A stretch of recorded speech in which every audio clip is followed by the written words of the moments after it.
Bwana mambo vipi? Inaitwa Mr. House Decoration bwana. Hii ndio ile site yetu ya Gorani ya underground, na kuna kitu kidogo natakiwa nifanye ama nitolee ufafanuzi kwenye ile design ya mfereji ambao unapita kwenye hii nyumba. Nadhani nilieleza mwanzo kwamba kuna vitu tutafanya na nini. Kwa hiyo kwa sasa hivi tumefika kwenye ile stage ya kudili na ule mfereji ambao ni huu hapa. Hizi changamoto zinawakuta watu wengi sana. Kuna watu wengi, kuna maeneo yao kuna baadhi ya kipande unakuta kuna mfereji unapita. Sasa hii ni elimu ambayo wewe mdau wangu unapaswa kuwa nayo. Huu ni mfereji ambao umetokea huku. Umeona bwana lakini umepita kwenye hili eneo la hii underground. Nadhani unaona. Kuna kieneo kidogo kimeliwa. Umeona kieneo chenyewe ni hiki hapa. Kuna kieneo kidogo ambacho kimeliwa na tusingeweza kufunga mkanda kujenga ukuta hapa kwa sababu tungejenga ukuta maana yake maji yangegonga, alafu ukuta usingedumu na ungedondoka. Na maji hayakwepeki. Kwa hiyo tulichokifanya ambacho niliahidi kwa wadau wangu kwamba nitafanya 1 2 3. Na sasa hivi tulipofikia ni hapa. Na stage ya kwanza tumeshaanza hii phase 1 ya kuweza kutengeneza mazingira ya maji yaweze kupita kirahisi ili asilete madhara kwa baadaye. Kwa hiyo siku zote ama ukiwa na site yako yoyote ukaona kuna changamoto kama hii, maji usiyafunge, usiyablock maji. Maji yaache yapite, yatengenezee mazingira mazuri, kwa sababu maji leo hii unaweza kuona hichi kimfereji ni kidogo, lakini kuna zile mvua zile za mwaka hadi mwaka zile. Unashangaa huu unakuwa mto. Na katika hilo kuwa mto unatakiwa utengenezee, kama maji utatengenezea mfumo mzuri, jitahidi pia utengenezee mfumo mpana ambao hata kama ile population ya maji ikiwa nyingi, maana yake yaweze kupita pasipo kuflow. Unanielewa vizuri? Yaani yapite vizuri, asifloat. Kwa sisi huku ukiangalia huu mfereji kwa namna ulivyotoka huku ni mdogo, lakini kadri unavyozidi kwenda huku kwa ndani tumeutanua, tumeweka mfereji ambao una takriban 150 kwa maana ya 5 hapa. Umeona ni papana sana hapa. Lengo na dhumuni maji yaweze kupita. What next baadaye? Baada ya kumwaga ile zege ambayo tunalimwaga kwa sasa hivi kwenye hii humu ndani, tutajenga ukuta pembeni. Tukishajenga ukuta pembeni, tutaleta karavati. Sasa zile karavati zitaingia kwenye hizo kuta, kwa maana kwanza tutakuwa tumeprotect chini kwa zege, lakini tutakuwa tumeprotect pembeni na pembeni. Alafu kuna makaravati yatapita chini size ya huu mtalo.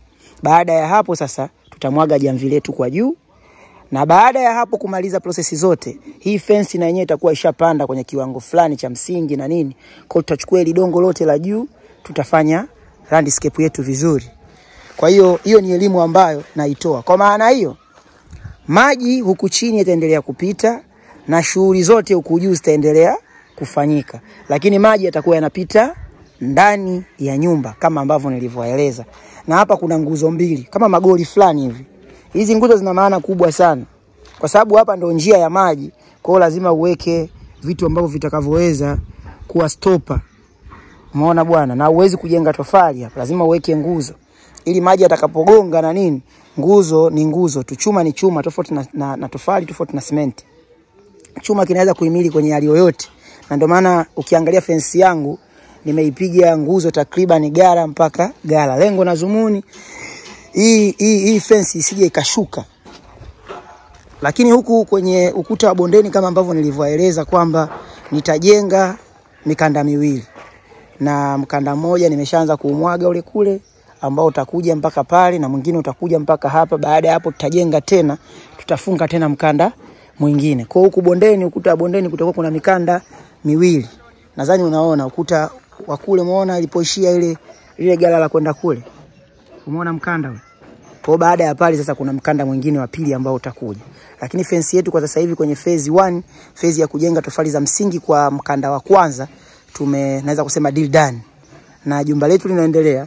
Tumeshamaliza box, sasa hivi tunatoa box kwa ajili ya canopy, kwa sababu kuna canopy. Kwa hiyo tunapiga malinium kwa ajili ya canopy yetu hii. Umeona bwana? Baada ya hapo tusuke nondo. Inshallah Mwenyezi Mungu akifanya wepesi, nadhani mpaka wiki hii mwishoni tunaweza tukamwaga zege letu la kwenye mkanda wa juu kwenye hiyo nyumba ya juu. Lakini nyumba ya chini tumeshamalizana nayo mpaka grill, nadhani mnaona huko juu, maana yake bado nondo tu. Umeona bwana? Na Kazi yetu ndio kama hivi ambavyo unavyoiona.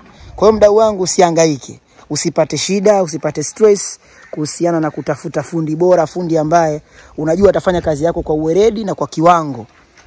Sisi hizi ni professional kabisa, sio kwamba ni watu ambao tuna njunga hapana. Ukitizama mifumo ya kazi zetu na namna ambavyo tunavyokueleza, tunavyoanza mpaka tunavyomaliza, kila kitu kinajieleza na kila kitu kinakuwa under control. Yaani mwenyewe unaona kabisa kwamba ni what next.